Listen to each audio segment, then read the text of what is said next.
Welcome students. आज हम देखेंगे Newton second law of motion के बारे में।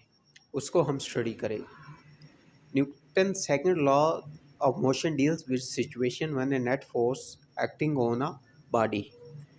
Newton second law of motion जो है वो कब हमारे काम आता है? ऐसे सिचुएशन में जब एक बॉडी पर नेट फोर्स लग रही है। It states that when a net force acts on a body it produces acceleration in the body in the direction of the net force। अब जब एक नेट फोर्स किसी भी बॉडी पर लग रही होती है, उसकी वजह से उसमें एक्सेलरेशन प्रोड्यूस होता है उसकी नेट फोर्स की सिमत में। Magnitude of this acceleration is directly proportional to the net force acting on the body and inversely proportional to its mass. अब इसमें क्या होता है कि मैग्नीट्यूड जो होती है एक्सेलरेशन की, वो डायरेक्टली प्रोपोर्शन होती है फोर्स के और इनवर्सली प्रोपोर्शन होती है उसके मास के।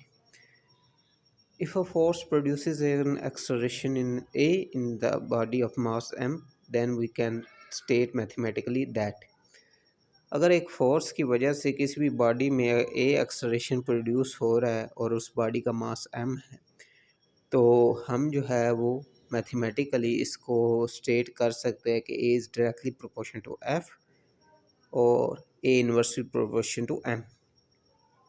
अब इन्हें कंबाइन किया जाए तो ये आ जाएगा, ये फाइनली ए प्रोपोर्शन टू ये जो लिखा हुआ है एक्सप्रेशन। इसके बाद अगर इसको देखा जाए तो फोर्स जो है वो प्रोपोर्शन आ जाएगी मास और एक्सेलरेशन के प्रोडक्ट के, यानी F is directly proportion to M में।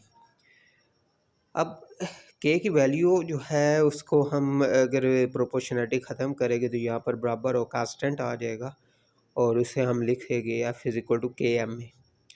अब एक ऐसा यूनिट में इसको देखा जाए तो के की वैल्यूज़ जो है वो के की वैल्यू 1 आती है और इक्वेशन जो है वो आपकी जो है वो बन जाती है F is equal to M में। अब ऐसा ही यूनिट जो है फोर्स का वो न्यूटन है और न्यूटन जो है according to Newton's second law of motion, तो ऊपर वाली सिचुएशन के मुताबिक अगर देखा जाए तो न्यूटन की डेफिनेशन जो है वो क्या होगी? 1 न्यूटन यानी 1 n is the force that produce an acceleration of 1 meter per second square in a body of mass 1 kg।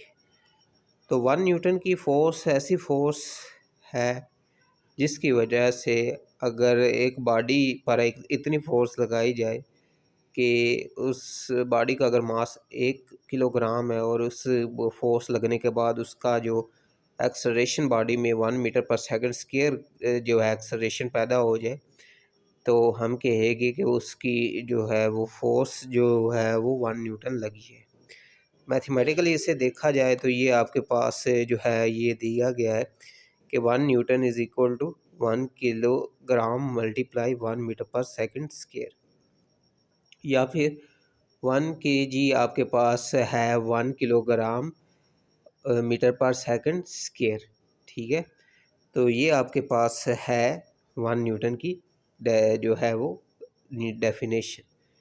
तो आज के लिए इतना ही। उम्मीद है आपको समझ आ गई होगी। मिलते हैं कल नेक्स्ट टॉपिक में, तब तक अपना ख्याल रखिएगा।